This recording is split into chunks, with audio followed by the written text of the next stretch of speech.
저희들이 이 교리학교를 시작한 지 저희들이 벌써 13주가 되었습니다.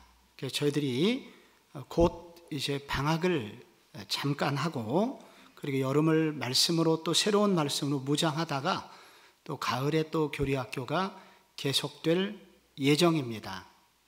지금 우리는 무엇을 그동안 배우고 있냐면 기독교의 기본 교리, 아무도 우리를 흔들 수 없는 신앙의 굵은 뼈대가 되는 이 내면에 건물로 말하면 골조를 세우는 교리를 저희는 공부를 하고 있습니다.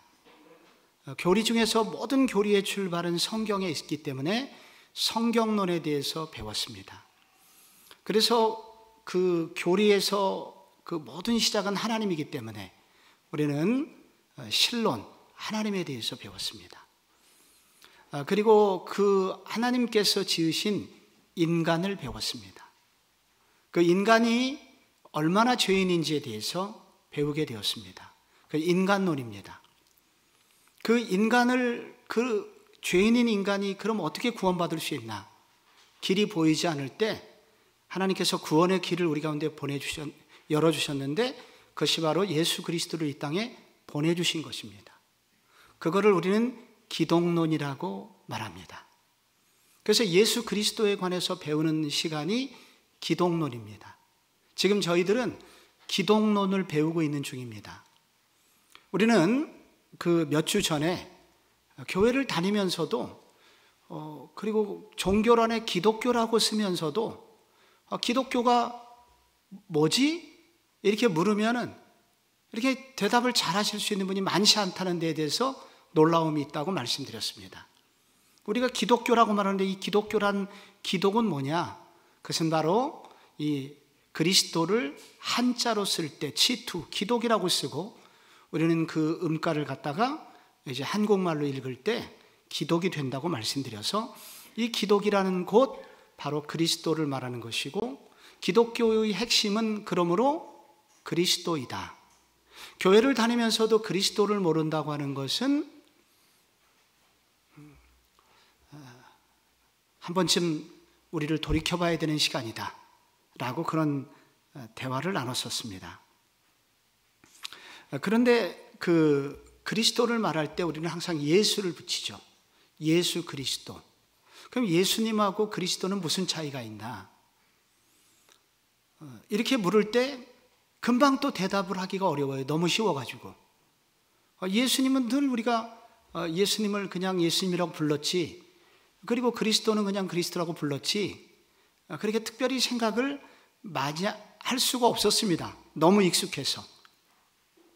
예수는 한마디로 1세기에도 예수라는 이름은 많이 있었다.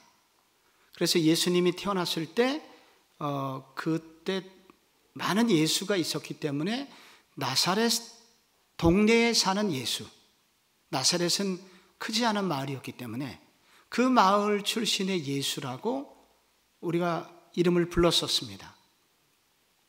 그래서 이 예수라는 말은 인간의 이름입니다. 사적인 이름. 그럼 그리스도는 뭐냐? 공적인 이름입니다.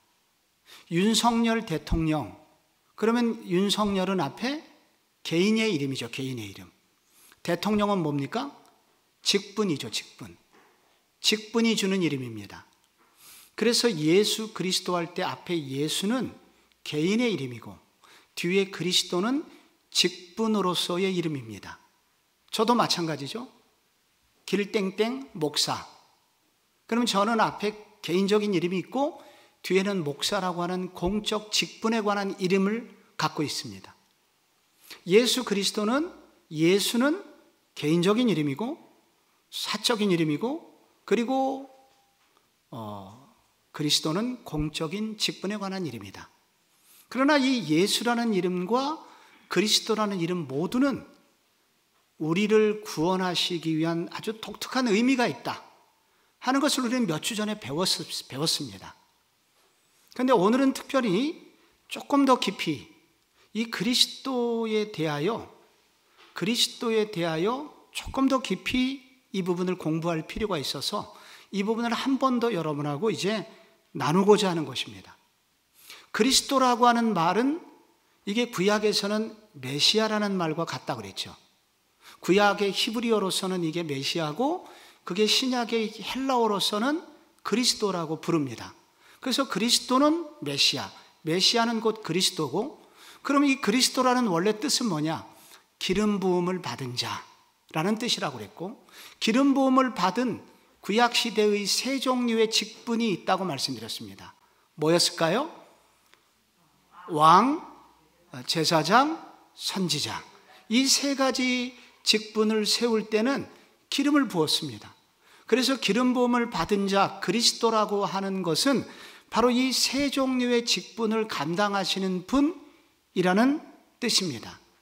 그런데 여러분, 구약 성경에 이 세 종류의 직분은 따로따로 있었습니다. 그러니까 여러분, 모세는 뭐였냐면은 당시 모세는 지도자로서의 왕의 역할을 했습니다. 그리고 선지자 역할도 했습니다. 그러나 제사장 역할은 하도록 허락하지 않으셨습니다. 여러분, 제사장, 대제사장은 누구였었죠? 모세의 형 아론에게 주어졌었습니다. 그러니까 이 직분은, 세 가지 직분을 다 감당한 사람은 없어요. 하나님이 다윗에게 왕권은 주셨지만은 선지자는 누가 있었습니까? 유명한 그렇죠, 나단이 와서 하나님의 뜻을 선포했을 때 들었어야 됩니다. 그리고 그 당시에 대제사장은 사독이 있었습니다. 그러니까 왕 따로, 제사장 따로, 선지자 따로 있었습니다. 그런데 이 세 가지가 어떻게 돼요? 이 세 가지 직분을 한꺼번에 가지고 오시고 그 일을 수행하시는 분, 우리의 속죄를 위하여 이 세 가지 직분을 함께 감당하시는 분이 계시니 그분이 누구라는 거예요? 예수라는 거예요. 그분이 바로 나사렛 예수가 그 일을 위해서 왔다는 거예요. 그래서 예수 그리스도시다. 그래서 이 그리스도라고 쓸 때 바로 이 직분은 바로 세 가지 직분을 감당하시는 분이다 하는 것을 말하고 있는 것입니다.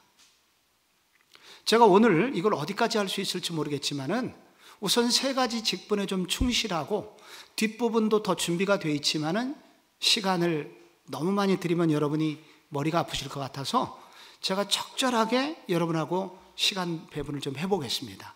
이 세 가지 직분 중에서 여러분, 먼저 첫 번째로 예수님이 하는 직분이 있으니 그 직무가 뭐예요? 첫 번째가 선지자 직무라고 되어 있습니다. 먼저 선지자부터 생각을 해볼게요. 여러분, 선지자가 뭐 하시는 사람입니까?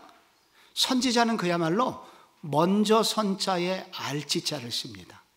먼저 하나님의 뜻을 알게 된 거예요.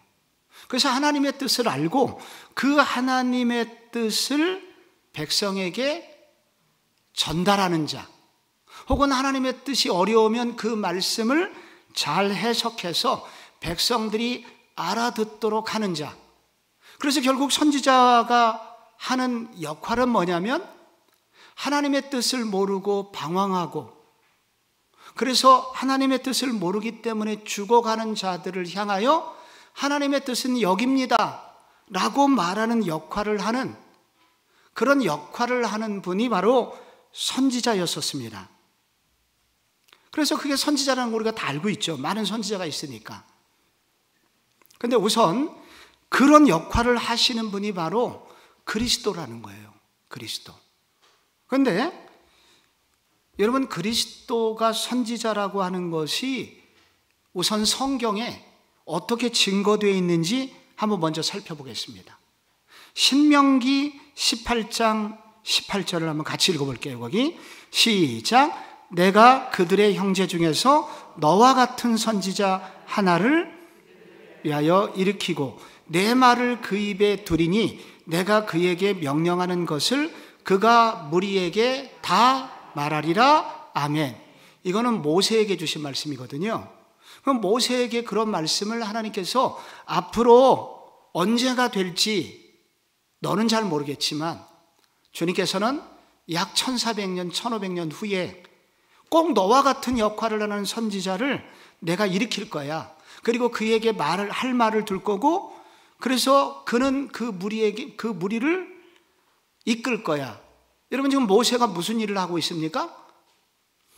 이 바로라고 하는 강력한 힘을 가진 그 죄악의 사슬에 묶여있는 그 히브리 노예들에게 어떻게 하면 풀려날 수 있을지, 어떻게 사는 것이 노예살이가 아니라 의미 있는 인생이 될지 아무것도 모르는 자들에게 갈 길을 보여준 역할을 모세가 하거든요. 그런 의미에서 모세는 선지자였다는 거예요. 하나님의 뜻을 그 백성에게 알려준 거죠.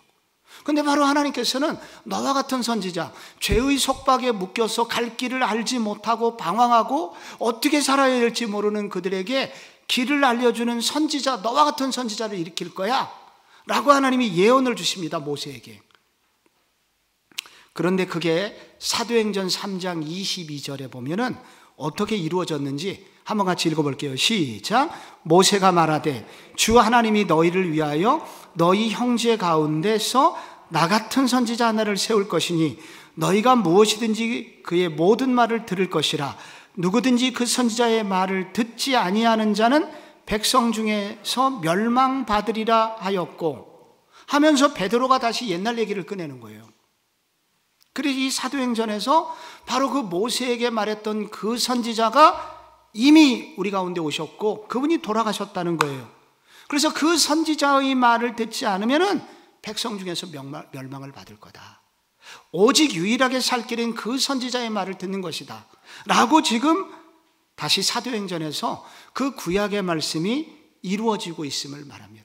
구약이나 신약이나 바로 예수님이 누구라고 말하고 있습니까? 선지자라고 말하고 있다는 거예요. 그러면은 예수님도 그렇게 말했어요. 구약과 신약뿐만 아니라 여러분 예수님이 뭐라고 그랬는지 누가복음 13장 33절에 뭐라고 그랬냐면은 그러나 오늘과 내일과 모레는 내가 갈 길을 가야 하리니 선지자가 예루살렘 밖에서는 죽는 법이 없느니라. 그래서 나는 예루살렘에서 죽기로 작정되어 있기 때문에 내가 부지런히 그곳을 지금 가야 돼 하면서 갈릴리를 떠나서 지금 예루살렘을 향하여 가던 노상에서 예수님 말씀하셨습니다. 그러니까 여러분, 예수님은 본인을 어떻게 인식하셨습니까? 선지자라고 인식을 하셨다는 것입니다. 뿐만 아니라 백성들도 그렇게 인정을 했다는 거예요. 마태복음 21장에 무리가 이르되 갈릴리 나사렛에서 나온 선지자 예수라 하니라.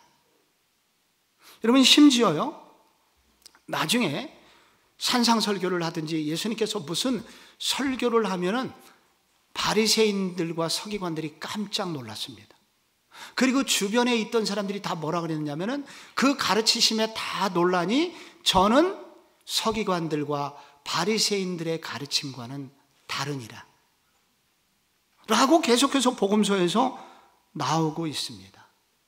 그러니까 예수는 어떤 분으로 이 땅에 오셨냐면은 선지자로 오셨다는 거예요. 그럼 오셔서 무엇을 했을까요?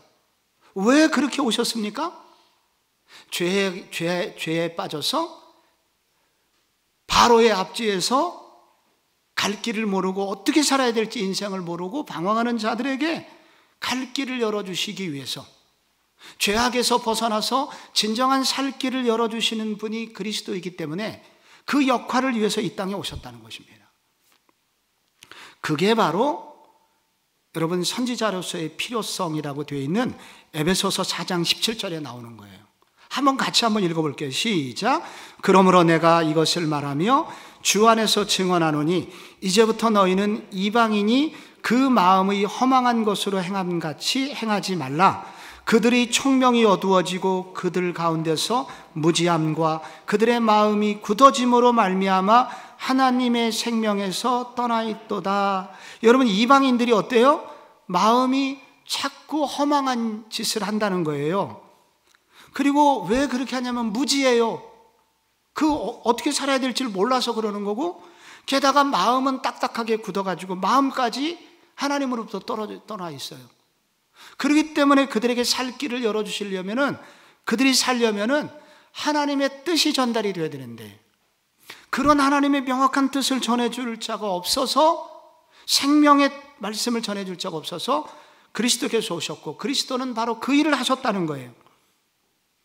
그 다음에 2절에 보면은 누가복음 24장 45절 말씀이 거기 기록이 되어 있습니다. 엠마오로 내려가는 제자들이에요. 제자들은 예수님께서 십자가에서 돌아가셨다고 해서 예수님이 부활하실 것에 대해서 말씀하셨음에도 불구하고 그들은 믿지를 못했죠. 그래서 낙심해갖고 처절한 낙심을 가지고 엠마오로 돌아가고 있었어요. 그런데 그들을 다시 용기를 그들이 얻어가지고 다시 예루살렘으로 올라가면서 희망을 가지고 복음을 전해야 되겠다. 뜨거운 가슴을 가지고 예루살렘으로 돌아가죠.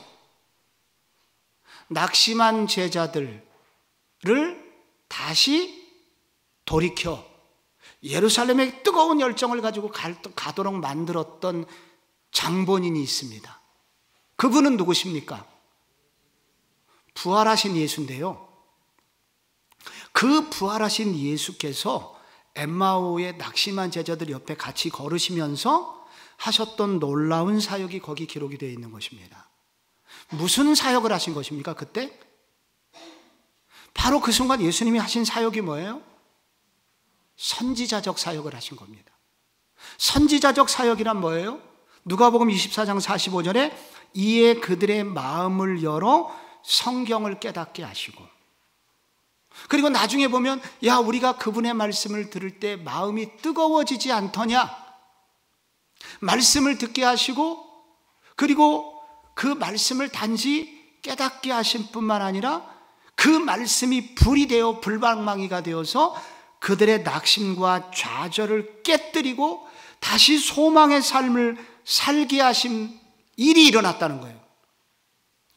그게 뭐냐? 예수님의 선지자적 사역이라는 겁니다.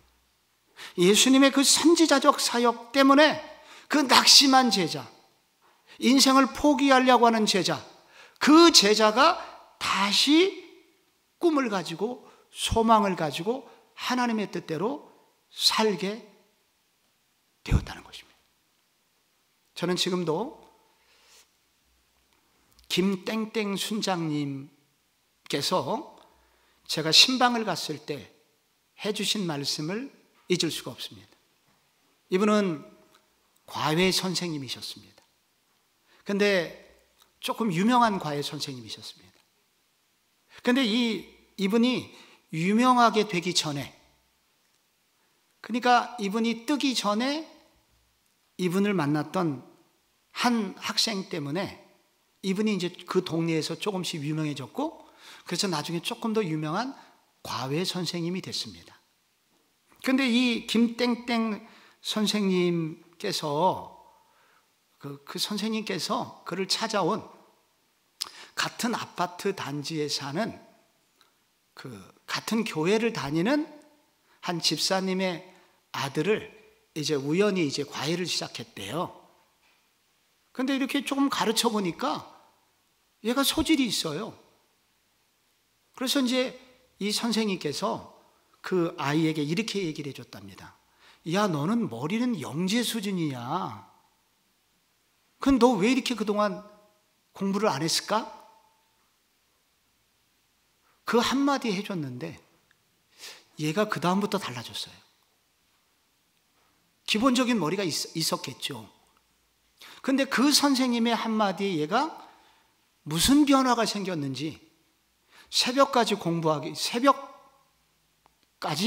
잠을 자지 않고 공부하는 습관을 가지게 됐다고 합니다.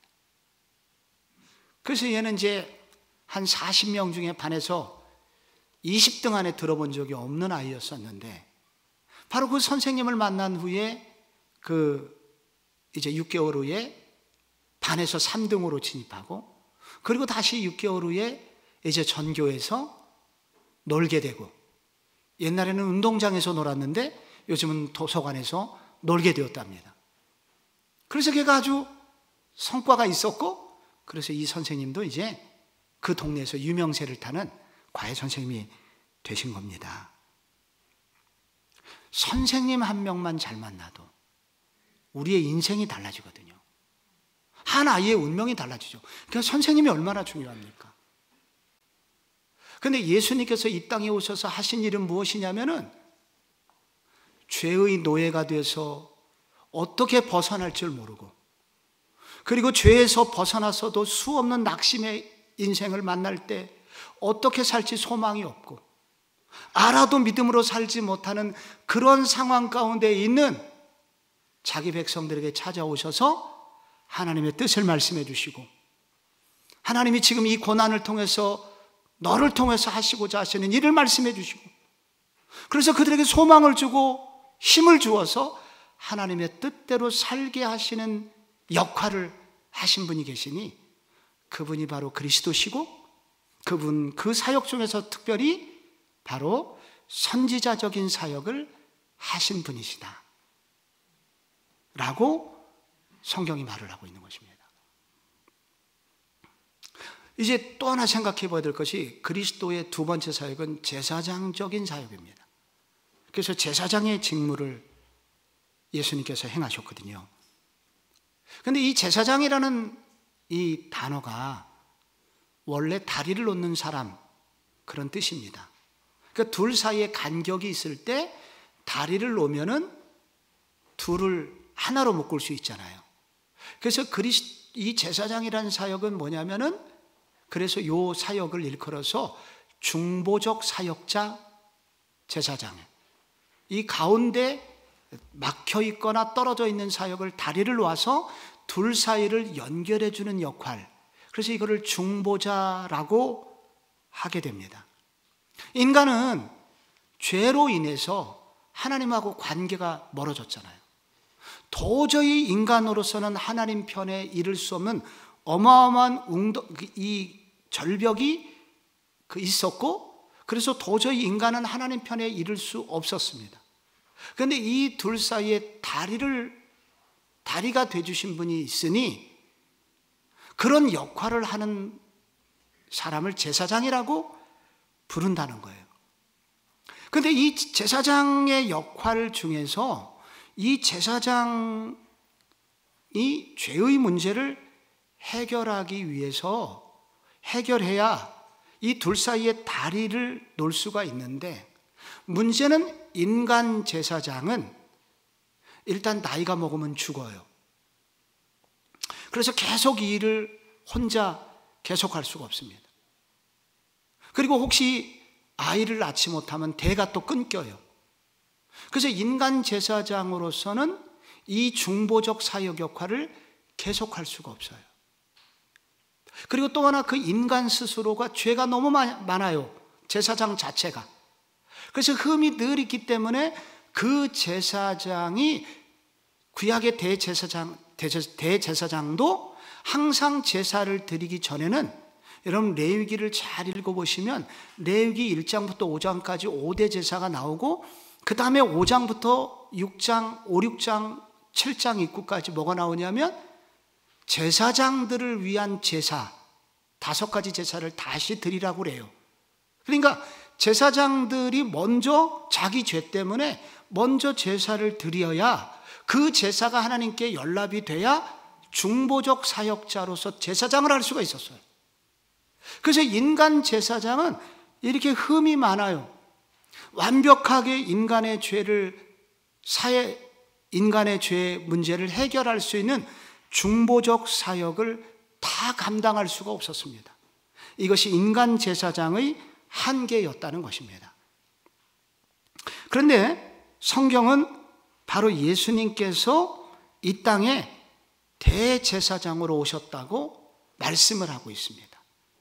여러분, 거기 제가 히브리서 5장 1절을 써놨는데, 대제사장마다 사람 가운데서 택한 자이므로 하나님께 속한 이 일에 사람을 위하여 예물과 속죄하는 제사를 드리게 하나니, 그러므로 백성을 위하여 속죄제를 드림과 같이 또한 자신을 위하여 드리는 것이 마땅하니라. 인간 제사장은 먼저 자신을 위하여 이제 속죄를 하죠.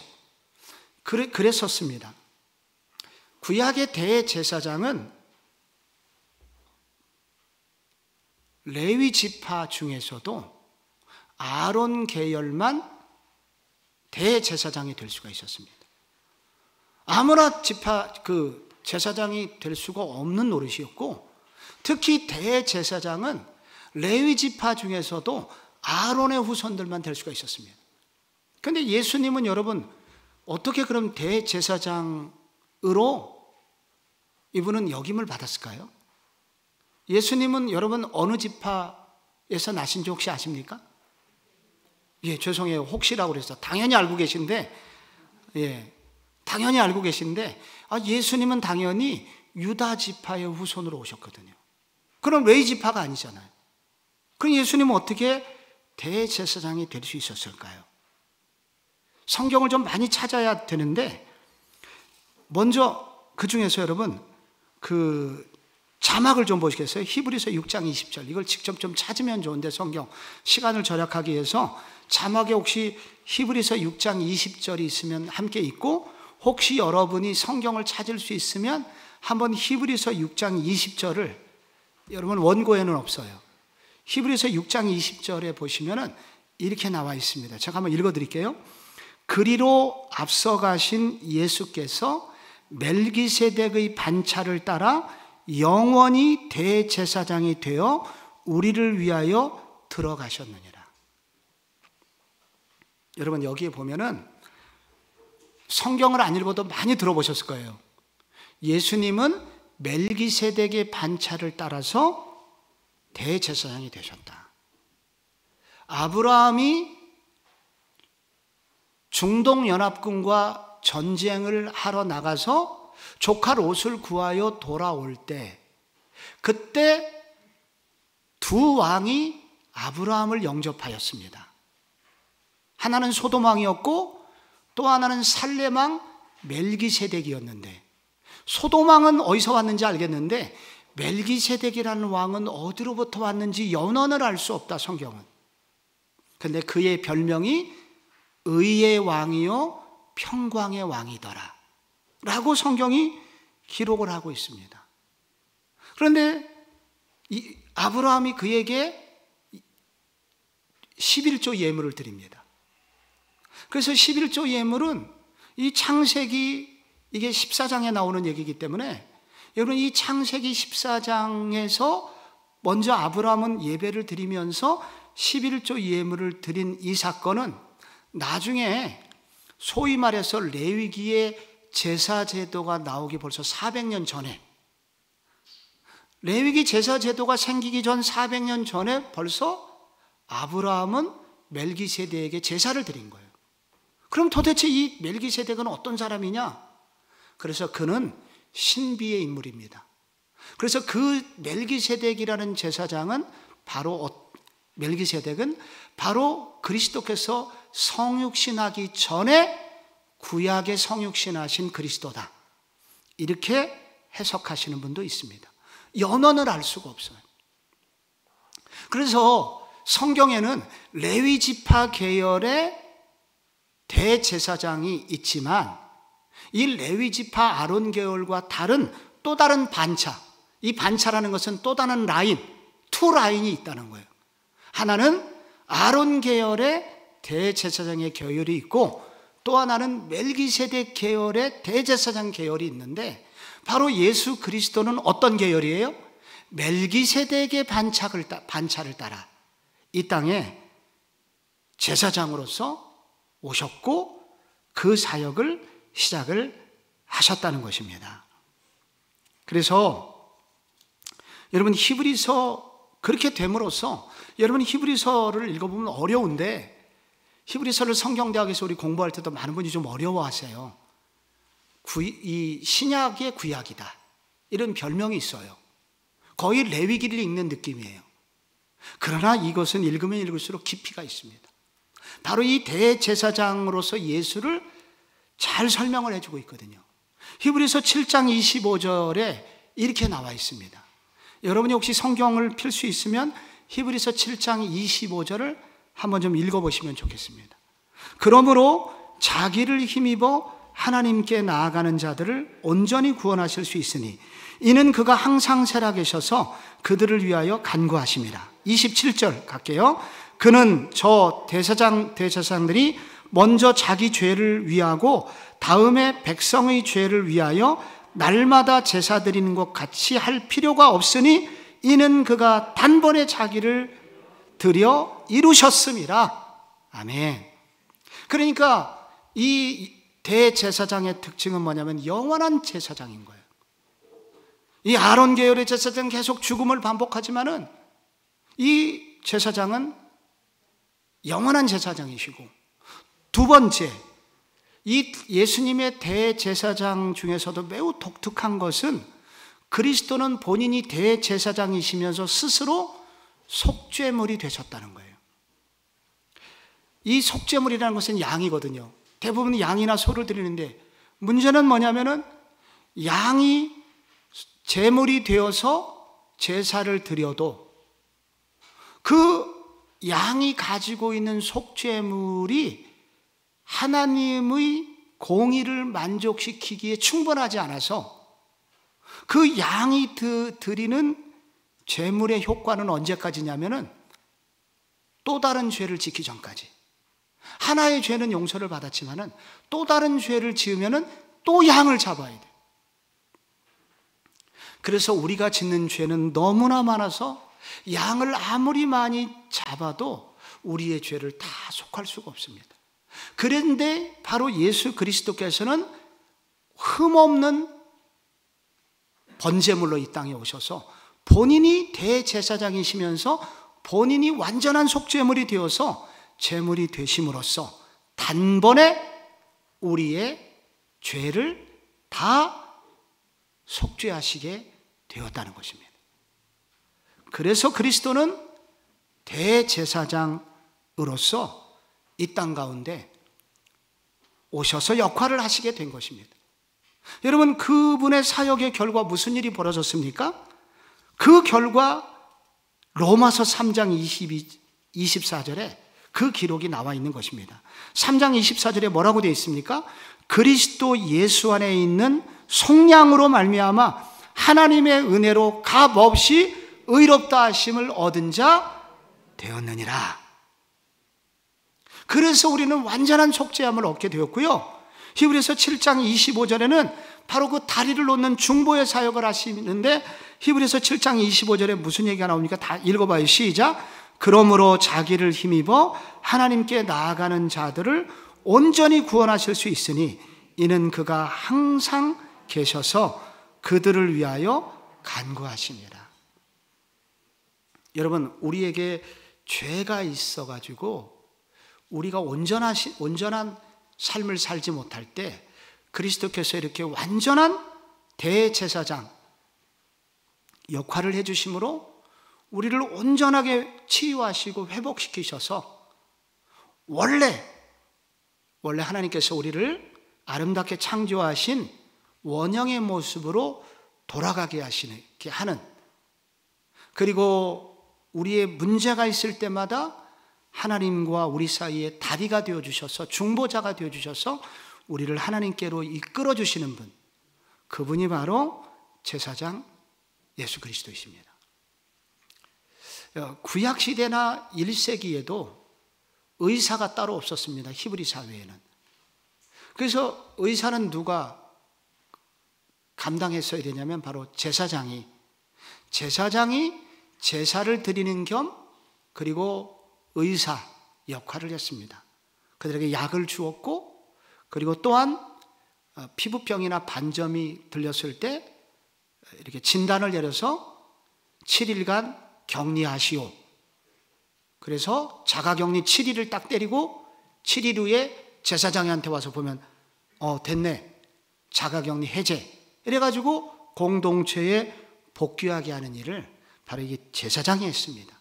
그래서 제사장은 바로 이렇게 제사를 드리는 겸 그리고 의사 역할을 하여서 이 치유자 역할을 하게 된 것입니다. 그래서 예수 그리스도께서 이 땅에 오셔서 내 죄사함을 받았느니라 죄도 사해 주셨지만은 그 중풍병자 걸린 그 죄를 사해 주심으로써 그의 중풍병이 다 낫게 해 주셨죠. 그래서 예수님은 바로 죄를 사해 주시면서 그의 육체적인 질병까지도 치유해 주신 바로 그런 제사장적 사역을 감당해 주신 분이십니다. 제가 잊을 수 없는 많은 일들이 사실은 교회 사역을 하다 보면 많이 생기는데, 제가 꽤 오래전에 7살짜리 경민이라는 아이가 뇌종양에 걸려가지고 이 땅을 떠나게 되는 아픈 장례를 제가 경험한 적이 있습니다. 참 이게 장례식 가면은 많은 아픔이 있는데, 이렇게 정말 힘든 장례식은 자녀가 먼저 이 땅을 떠나는 경우죠. 제가 이거보다 더 힘든 장례는 없는 것 같아요. 근데 그 상처는 이렇게 부모님들에게서 이게 지워지지를 않습니다. 너무 큰 아픔이죠. 제가 볼 때는 이 땅에서는 치유가 불가능할 것 같다라고 느껴집니다.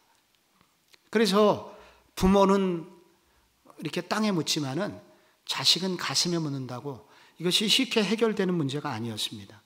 그런데 그 경민이의 엄마 아빠가 이렇게 그 아이가 죽은 지 오래되지 않아가지고 다시 교회를 잘 출석했고, 그리고 정상적인 삶을 잘 살게 되었습니다. 근데 왜 그렇게 살게 됐었냐면은 장례식에 오신 그 어머니, 그 아이의 어머니가 이렇게 하늘소리 중창단 멤버였었는데, 그 하늘소리 중창단이 이제 20명 정도 되는데 많은 사람이 문상을 와갖고 그러는 거예요. 그 경민이가 죽기 직전에 그날 밤에 이모님 그동안 고마웠어요. 제가 이제 하나님께서 저를 천국으로 오라고 하시네요. 우리 어머니 잘 부탁해요. 이러고 간 거예요. 근데 이게 한 명 꿈에 나타난 게 아니라 그 중창단 멤버 몇 사람에게 나타난 거예요. 그래서 이 사람도 와서 이 얘기를 해, 저 사람도 이 얘기를 해, 이 사람도 얘기를 해. 그래서 이제 엄마가 우리 경민이가 딴 데 간 게 아니라 이사를 간 거구나. 그래서 이 엄마가 그 눈에 넣어도 아프지 않은 그 아이의 죽음 이후에도 정상적인 삶을 살 수 있었습니다. 누가 그런 일을 할 수 있겠습니까? 진정한 제사장으로 오신 그리스도께서 이런 일을 하시는 분이라는 것입니다. 그리스도는 우리의 죄를 완전히 씻을 수 있으며, 이 땅에서는 물론 완전히 우리의 죄가, 우리의 어떤 상처나 아픔이 완벽하게 치유될 수 없을 줄 몰라도 그분은 결국 그 완전한 치유가 일어나도록 우리를 천국까지 인도하시기에 충분하신 분이시다. 그분은 그런 대제사장이시라는 것입니다. 하나가 더 남았죠. 그분은 왕의 직무를 하기 위해서 이 땅에 오셨습니다. 이분은 원래 왕이십니다. 왜 그러시냐면은 예수 그리스도는 하나님이시면서 인간이시잖아요. 그래서 이분은 원래 하나님이셨기 때문에 성부, 성자, 성령님과 함께 온 우주를 만드셨고 온 우주의 통치권을 원래 가지고 계신 분이십니다. 그런데 이분이 이 땅에 내려오실 때 그분 스스로 자신을 낮추셔서 하나님의 능력을 다 사용하지 않기로 작정하셨습니다. 다 능력을 가지고 계셨지만은 그분은 하나님으로서의 모든 누림을 스스로 비하하셨죠. 지난주에 배웠습니다. 그래서 그 스스로 자신의 그 모든 권한이나 능력을 스스로 제한하셔서 이 땅에 오셨습니다. 물론 여전히 그 능력을 사용하실 수 있으셨지만은 쓰시지를 않았던 것입니다. 그런데 이분이 이제 십자가를 통과하시고 부활하심으로써 그분의 모든 왕권이 다시 회복되십니다. 즉 그분이 이제 속죄의 제사를 다 드리신 이후에는 그분이 이제 모든 왕권을 다 회복하십니다. 그래서 마태복음 28장 18절에 예수님께서 제자들에게 비로소 말씀하시는 거죠. 예수께서 나와 일러 말씀하여 이르시되 하늘과 땅의 모든 권세를 내게 주셨으니, 성부 하나님께서 인정을 해 주셨다는 것입니다. 모든 이제 왕권은 고난을 받으신 제2위 하나님 그리스도께 있습니다 하면서 그리스도에게 모든 왕권을 주셨다는 것입니다. 또 하나, 그게 계시록 17장 14절에 그 왕권이 다시 한번 거기 소개가 되는데 한번 같이 읽어볼게요. 시작. 그들이 어린 양과 더불어 싸우려니와 어린 양은 만주의 주시요 만왕의 왕이시므로 그들을 이기실 터이요 또 그와 함께 있는 자들 곧 부르심을 받고 택하심을 받은 진실한 자들도 이기리로다. 아멘. 그래서 결국은 만왕의 왕이신 그분이 결국은 최후의 전쟁에서도 사단을 완전히 제압하시고, 그래서 계시록 마지막에 완전한 왕권을 확립하시는데, 그 최후의 날에 그분이 하시는 일은 뭐냐면 심판이십니다. 누구를 심판합니까? 첫째, 믿는 자들을 심판하십니다. 믿는 자들 중에 잘못 산 자들을 심판하십니다. 그런데 믿는 자들의 심판은 멸망을 위한 심판이 아니라 그들을 더 새롭게 하고 그들이 더 성숙한 자가 되기 위한 징계입니다. 그러나 또 하나 심판이 있는데, 그것은 믿지 않는 자들을 향한 심판이고 사단과 마귀를 향한 심판입니다. 이런 사단과 마귀를 향한 심판은 영원한 불못에 던져지는 그런 죽음의 심판입니다. 그런 모든 권한, 이 왕권을 예수님께서 가지고 계시다는 것입니다. 그런데 그런 의미에서 이제 그리스도께서는 두 왕권을 가지고 계십니다. 하나는 영적 왕권이라고 부를 수 있고 또 하나는 우주적 왕권이라고 부를 수 있습니다. 영적 왕권은 뭐냐면은 그리스도께서 만유를 다 다스리시지만 특히 어디를 다스리시냐면은 십자가와 부활 이후에 그리스도께서 왕권을 얻으신 분야가 어디냐면은 교회입니다. 교회. 이거를 은혜의 왕국이라고 합니다. 은혜의 왕국. 우리가 은혜의 왕국에 다니는 사람들입니다. 이게 교회입니다. 그래서 교회의 모든 교회를 다스리십니다. 근데 교회는 그럼 어떻게 다스리시냐? 교회는 그리스도께서 오늘날 교회를 다스리시는데, 여러분 예배소설에서 많은 성경을 보면은 하나님께서 교회에 사도와 선지자와 복음 전하는 자와 목사 및 교사를 주셨으니 이는 성도를 온전케 하며 그리스도의 몸을 세우려고 하려 하심이라. 그래서 어떻게 오늘날 다스리지만 교회 안에 여러 직분자를 두셔서 지금도 그리스도는 그들을 통하여 교회를 다스리고 계시다고 합니다. 그런 것을 통해서 교회 안에 질서를 세우시고 하나님의 왕적 통치가 임하도록 하신다는 것입니다.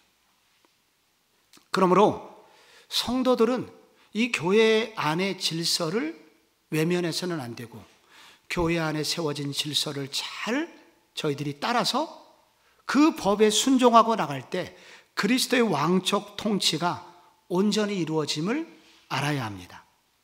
또 하나는 우주적 왕권인데, 그것은 예수님은 교회 안에만 다스리시는 것이 아니라 천하 만물을 다 통치하신다는 것입니다.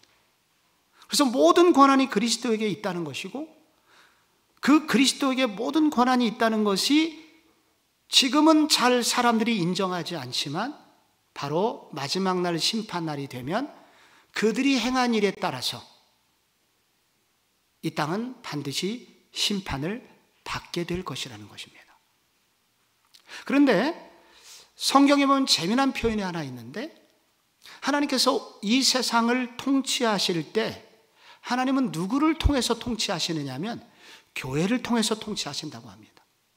그게 에베소서 1장 22절에 나오는 거예요.